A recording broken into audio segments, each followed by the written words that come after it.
Somerset Maugham, the celebrated author.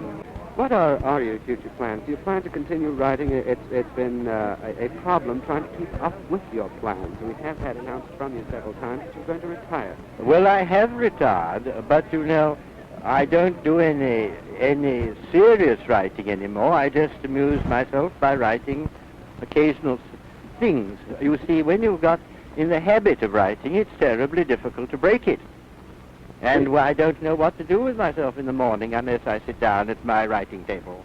We've had from your pen some of the greatest literature of our time, and I wondered whether or not any of your works completely satisfied you when you finished with them. In other words, was there anything that you could consider, let us say, in your own mind, perfect?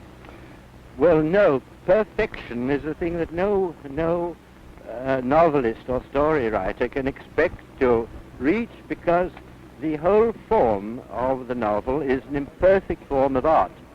And I don't suppose any writer ever achieves what he sees in his mind's eye when he's thinking it out, either in the dead watches of the night or in his nice hot bath in the morning.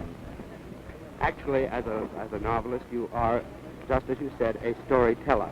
Are most of your works based on any actual experiences? Everything is based on some sort of experience, but before you can use it, you have to think it over and give your imagination a chance to build it up.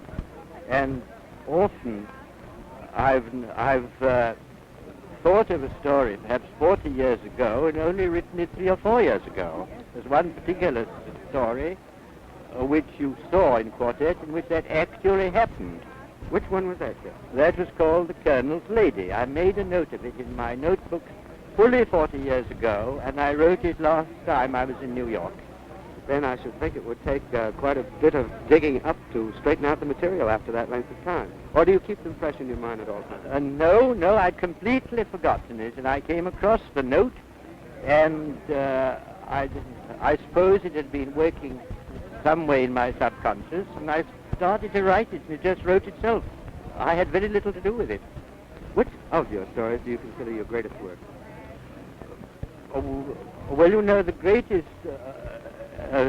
is rather a pretentious word to use. You know, I can't really answer even which is my favorite story. I can tell you that the story that's had the most worldwide acclaim is Rain.